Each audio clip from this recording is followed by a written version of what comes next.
మీ ఏం IT AI job అయితే join next it challenge. Job తెచ్చుకోండి, 5 లక్షలు తీసుకోండి.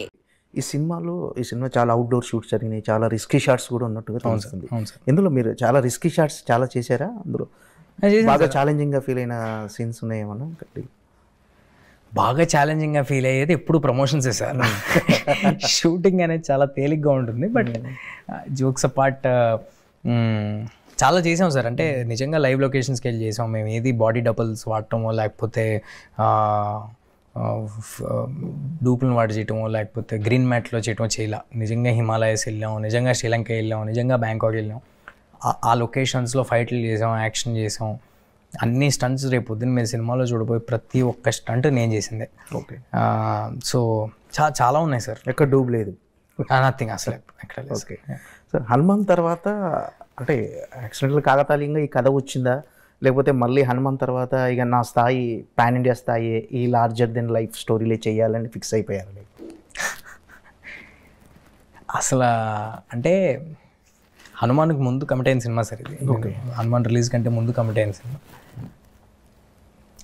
పాన్ ఇండియా స్థాయికి అది కాదు సార్. అంటే మనం చెప్పే కథ అన్ని ఏజ్ గ్రూప్స్కి రెలవెంట్గా ఉందా లేదా, ఎమోషన్ అనేది ఒకటే, ఒక ప్రాబ్లమ్ని చూపించే విధానం అనేది ఒకటే ఇండియాలో ఎక్కడ చేసినా. సో నేను ఇందాక చెప్పినట్టు నా దగ్గరికి ఏదైనా కథ వచ్చినప్పుడు నేను గమనించుకునే, ప్రతి సినిమాలో అవన్నీ గమనిస్తాను కాదు, బట్ నేను కొన్ని పర్టికులర్ సినిమాల్లో కథలు చెప్పినప్పుడు నేను గమనించేది ఏంటంటే, ఇది ఒక క్లీన్ ఫిల్మా, నన్ను నేను చూసుకుంటున్నానా, can I be part of this film, and థియేటర్కి రావడానికి ఆడియన్స్కి ఎక్సైట్మెంట్ ఉందా ఈ కథలో, అదర్ దెన్ స్టార్ క్యాస్ట్ తీసేసి, మ్యూజిక్ తీసేసి, ఇంకోటి తీసేసి కూడా కథగా దానికి ఆ బలం ఉందా లేదా అనేది వెతుక్కుంటా. సో అలా వెతుక్కుంటే అన్నీ సమకూరిన సినిమానే ఇది. అంటే సినిమా ట్రైలర్ రిలీజ్ వరకు కూడా, అంటే ముందు వచ్చిన టీజర్ కానీ గ్లిమ్స్ కానీ డెఫినెట్గా అందరికీ నచ్చినాయి. కానీ ట్రైలర్ వచ్చిన తర్వాత మోస్ట్ యాంటిసిపేటెడ్ మూవీ అనే ఇప్పుడు రేటింగ్స్లో కూడా ఇది టాప్లో ఉంది. సో ఇప్పుడు రిలీఫ్ అయ్యారా? లేదు.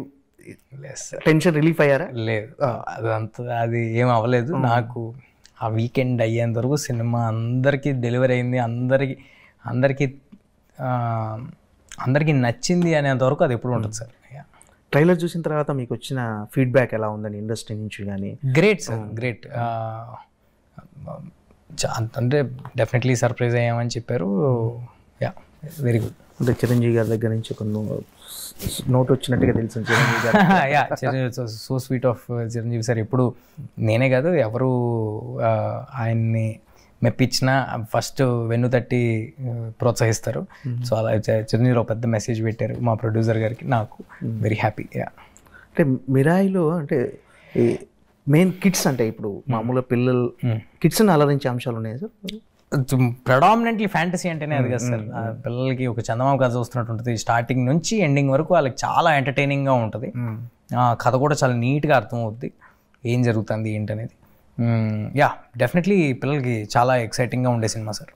అంటే హనుమాన్కి డివోషనల్ టచ్ ఉండటం అనేది సినిమా డివోషనల్ ఎలిమెంట్ అనేది చాలా హెల్ప్ అయింది. సో ఈ సినిమాకి కూడా డెఫినెట్గా డివోషనల్ టచ్ అనేది ఎంతవరకు హెల్ప్ కాబోతుంది?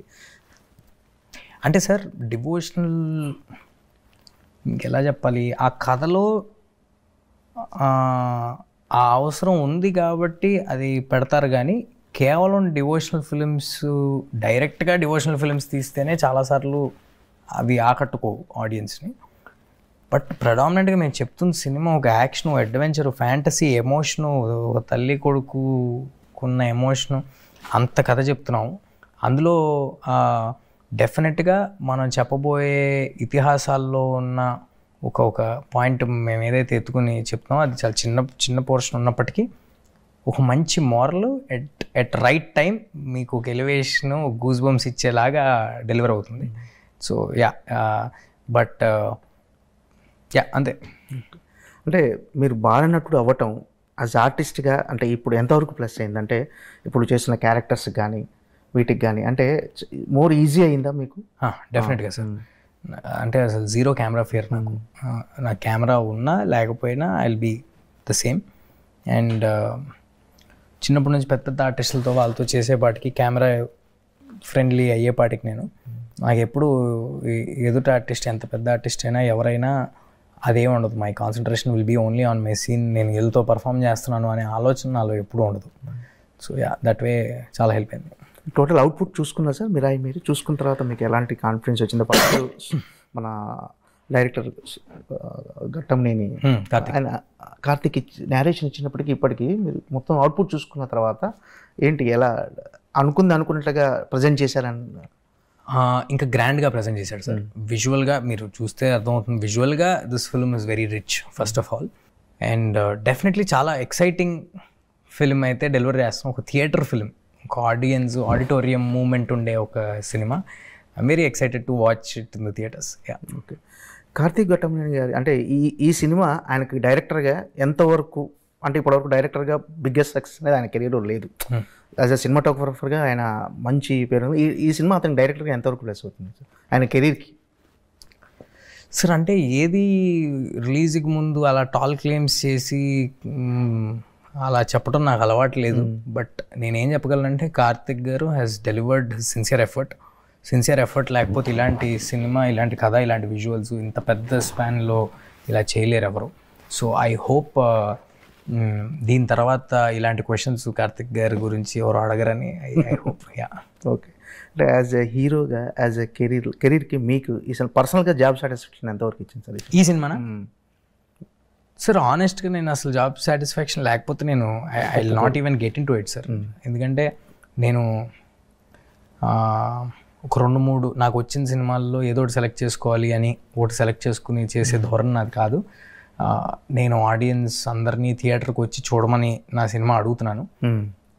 నేను ఆ మాట అడిగేటప్పుడు నాకు చాలా కాన్ఫిడెన్స్ ఉండాలి, మీ టైంకి వాల్యుబుల్ ఎంటర్టైన్మెంట్ నేను ఇవ్వబోతున్నాను. సో డెఫినెట్గా ఈ సినిమానే కాదు, ఏ సినిమా అయినా only if I'm excited I will ask, I will get in to the film.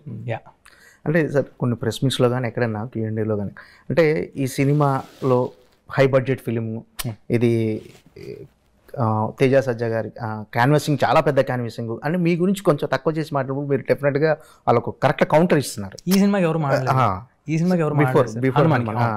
So అది నిజంగా మీరు క్యాజువల్గా అంటుందా లేదా హట్ అయ్యి డెఫినెట్గా ఇలా? అసలు నేనేం హట్ అవ్వను సార్, ఎందుకంటే దిస్ ఇస్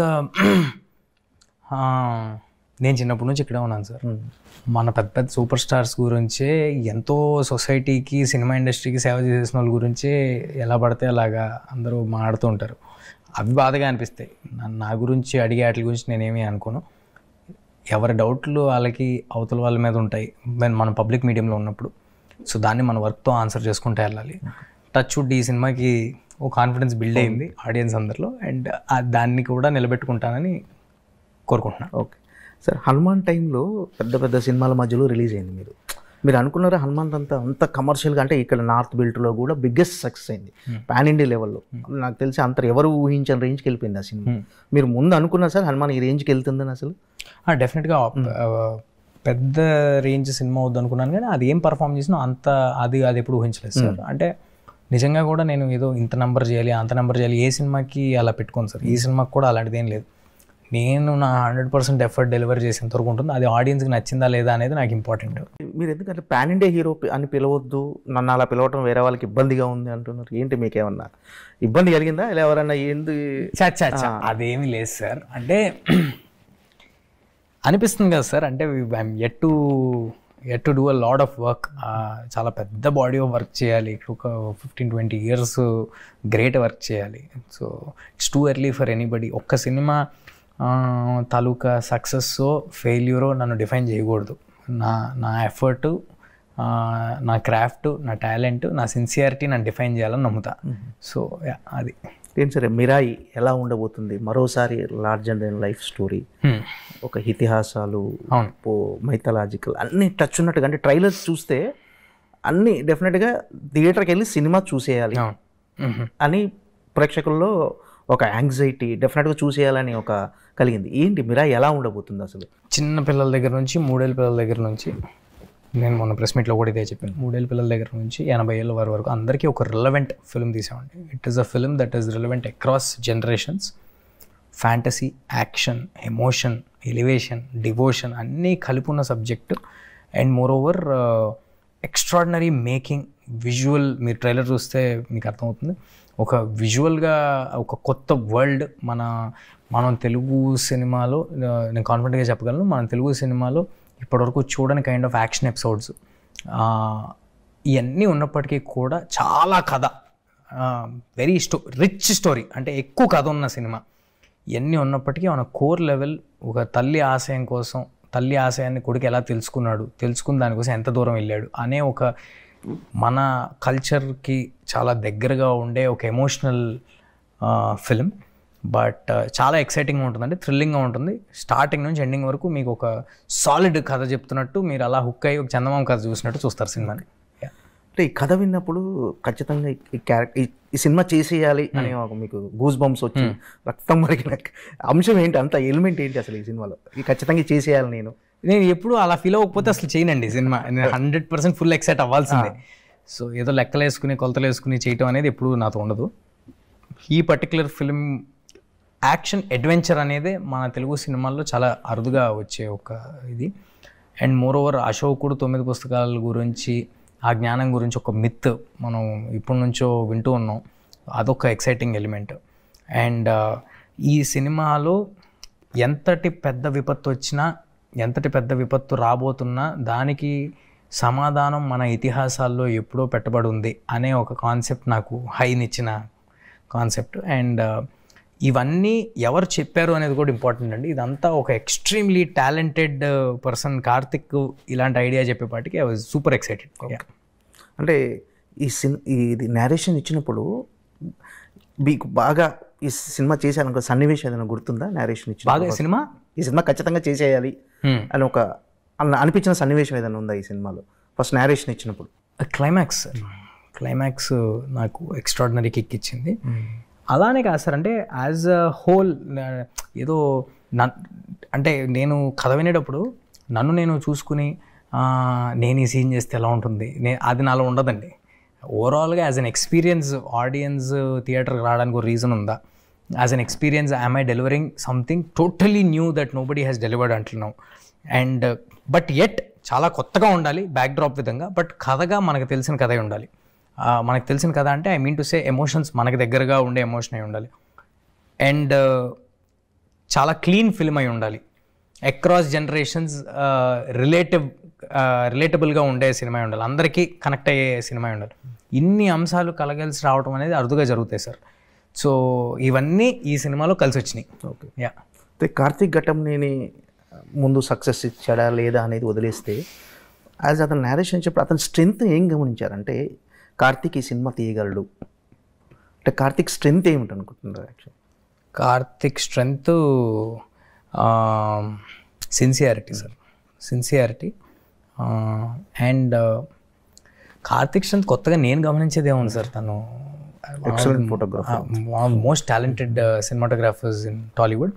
అండ్ తన సినిమాలు అన్నింటిలో కూడా ఒక టిపికల్ తను డిఓపిగా చేసినప్పటికీ, తన సినిమాటోగ్రాఫర్గా చేసినప్పటికీ ఆ సినిమా తాలూకు ఒక స్టోరీ టెల్లింగ్ ప్రతి సినిమాలో ఒక స్టైల్ ఉంటుంది తను డిఓపిగా చేసిన ప్రతి సినిమాలో. సో అలాంటి స్టోరీ టెల్లింగ్లో ఇలాంటి ఒక అంబిషియస్ అటెంప్ట్ చేయటం అనేది ఐ వాజ్ వెరీ ఎక్సైటెడ్. అంటే ఇందులో ఎమోషన్ కోర్ ఎలా ఉండబోతుంది అంటే చాలా విజువల్ ట్రీట్ కానీ విఎఫ్ఎక్స్ కానీ గ్రాఫిక్స్ ఎన్ని ఉన్నా ఆ ఎమోషన్ లేకపోతే సినిమా సోల్ మిస్ అవుతుంది అనిపిస్తుంది. అవును, దీంట్లో ఎమోషన్ ఎలా ఉండబోతుంది సార్? అంటే నేను మీతో అన్నట్టు సినిమా మెయిన్ మోటివే తల్లి ఆశయం కోసం కొడుకు ఎంత దూరం వెళ్ళాడు అనేది. అంటే ఇది టిపికల్గా మనం పక్కింట్లో చూసే ఒక మనిషి తాలూకా కథ కాదు, ఇది ఒక ఫ్యాంటసీ, ఒక వరల్డ్. సో ఇందులో ఎమోషన్ ఉంటుంది, దానికి రీజనింగ్ ఉంటుంది. బట్ నేను ఎంత ఎమోషన్ డ్రైవ్ చేసినా కూడా మీకు బ్యాక్ ఆఫ్ ద మైండ్ మీకు తెలుసు చూస్తుంది ఒక పక్కింటోడు కథ కాదు, ఒక ఫ్యాంటసీ అని. సో మోర్ దెన్ దట్ కథగా చాలా స్ట్రాంగ్ రీజన్స్, మోటివ్స్ ప్రతి క్యారెక్టర్కి ఉంటాయి సార్. ఓకే, అంటే ఈ సినిమా చాలా అవుట్డోర్ షూట్స్ జరిగినాయి, చాలా రిస్కీ షాట్స్ కూడా ఉన్నట్టుగా తెలుస్తుంది. ఇందులో మీరు చాలా రిస్కీ షాట్స్ చాలా చేశారా? అందులో బాగా ఛాలెంజింగ్గా ఫీల్ అయిన సీన్స్ ఉన్నాయేమన్నా? బాగా ఛాలెంజింగ్గా ఫీల్ అయ్యేది ఎప్పుడు ప్రమోషన్సే సార్. షూటింగ్ అనేది చాలా తేలిగ్గా ఉంటుంది, బట్ జోక్స్ అపార్ట్ చాలా చేసాం సార్. అంటే నిజంగా లైవ్ లొకేషన్స్కి వెళ్ళి చేసాం మేము. ఏది బాడీ డబుల్స్ వాడటమో, లేకపోతే డూపులను వాడి చేయటమో, లేకపోతే గ్రీన్ మ్యాట్లో చేయటమో చేయాల. నిజంగా హిమాలయస్ వెళ్ళాం, నిజంగా శ్రీలంక వెళ్ళాం, నిజంగా బ్యాంకాక్ వెళ్ళాం. ఆ లొకేషన్స్లో ఫైట్లు చేసాం, యాక్షన్ చేసాం. అన్ని స్టంట్స్ రేపు పొద్దున్న మీరు సినిమాలో చూడబోయే ప్రతి ఒక్క స్టంట్ నేను చేసిందే. ఓకే. సో చాలా ఉన్నాయి సార్. ఎక్కడ డూబ్ లేదు, నథింగ్ అసలు ఎక్కడ లేదు. Okay sir. హనుమాన్ తర్వాత అంటే యాక్సిడెంటల్ కాకతాళీయంగా ఈ కథ వచ్చిందా, లేకపోతే మళ్ళీ హనుమాన్ తర్వాత ఇక నా స్థాయి పాన్ ఇండియా స్థాయి ఈ లార్జర్ దెన్ లైఫ్ స్టోరీలే చేయాలని ఫిక్స్ అయిపోయారు? అసలు అంటే హనుమాన్కి ముందు కమిట్ అయిన సినిమా సార్ ఇది. హనుమాన్ రిలీజ్ కంటే ముందు కమిట్ అయిన సినిమా. పాన్ ఇండియా స్థాయికి అది కాదు సార్. అంటే మనం చెప్పే కథ అన్ని ఏజ్ గ్రూప్స్కి రెలవెంట్గా ఉందా లేదా, ఎమోషన్ అనేది ఒకటే, ఒక ప్రాబ్లమ్ని చూపించే విధానం అనేది ఒకటే ఇండియాలో ఎక్కడ చేసినా. సో నేను ఇందాక చెప్పినట్టు నా దగ్గరికి ఏదైనా కథ వచ్చినప్పుడు నేను గమనించుకునే ప్రతి సినిమాలో అవన్నీ గమనిస్తాను కాదు, బట్ నేను కొన్ని పర్టికులర్ సినిమాల్లో కథలు చెప్పినప్పుడు నేను గమనించేది ఏంటంటే ఇది ఒక క్లీన్ ఫిల్మా, నన్ను నేను చూసుకుంటున్నానా, can I be part of this film, and థియేటర్కి రావడానికి ఆడియన్స్కి ఎక్సైట్మెంట్ ఉందా ఈ కథలో, అదర్ దెన్ స్టార్ క్యాస్ట్ తీసేసి మ్యూజిక్ తీసేసి ఇంకోటి తీసేసి కూడా కథగా దానికి ఆ బలం ఉందా లేదా అనేది వెతుక్కుంటా. సో అలా వెతుక్కుంటే అన్నీ సమకూరిన సినిమానే ఇది. అంటే సినిమా ట్రైలర్ రిలీజ్ వరకు కూడా అంటే ముందు వచ్చిన టీజర్ కానీ గ్లిమ్స్ కానీ డెఫినెట్గా అందరికీ నచ్చినాయి. కానీ ట్రైలర్ వచ్చిన తర్వాత మోస్ట్ యాంటిసిపేటెడ్ మూవీ అనే ఇప్పుడు రేటింగ్స్లో కూడా ఇది టాప్లో ఉంది. సో ఇప్పుడు రిలీఫ్ అయ్యారా? లేదు. టెన్షన్ రిలీఫ్ అయ్యారా? లేదు, అది ఏం అవ్వలేదు. నాకు ఆ వీకెండ్ అయ్యేంత వరకు సినిమా అందరికీ డెలివరీ అయింది, అందరికీ నచ్చింది అనేంత వరకు అది ఎప్పుడు ఉంటుంది సార్. ట్రైలర్ చూసిన తర్వాత మీకు వచ్చిన ఫీడ్బ్యాక్ ఎలా ఉందని ఇండస్ట్రీ నుంచి కానీ? Great sir, great. అంటే డెఫినెట్లీ సర్ప్రైజ్ అయ్యామని చెప్పారు. Yeah, very good. అంటే చిరంజీవి గారి దగ్గర నుంచి ఒక నోట్ వచ్చినట్టుగా తెలుసు చిరంజీవి గారు. Yeah, so sweet of Chiranjeevi sir. ఎప్పుడు నేనే కాదు ఎవరు ఆయన్ని మెప్పించిన ఫస్ట్ వెన్ను తట్టి ప్రోత్సహిస్తారు. And for more videos, please subscribe to iDream. Please subscribe to iDream. Please subscribe iDream. And please subscribe to iDream. For more videos, subscribe to iDream. please like, share and subscribe to the channel. Congratulations, iDream. Subscribe to iDream. Subscribe to iDream. So subscribe to iDream Media. iDream की iDream team अंदर की huge congratulations. Please subscribe iDream Media. Please subscribe to iDream. Subscribe iDream. Please subscribe to iDream. iDream అంటే నా కళల ఛానల్ను subscribe చేసుకున్న నోరు తిరుగుతలేదు, మీరైతే గంట గుర్తు కొట్టండి. For more such videos, please subscribe to iDream. Subscribe to iDream. Please subscribe to iDream. Please subscribe iDream Media. Please do subscribe to iDream. Please subscribe to iDream Media. For best entertainment and information, please subscribe iDream. And don't forget to subscribe to iDream.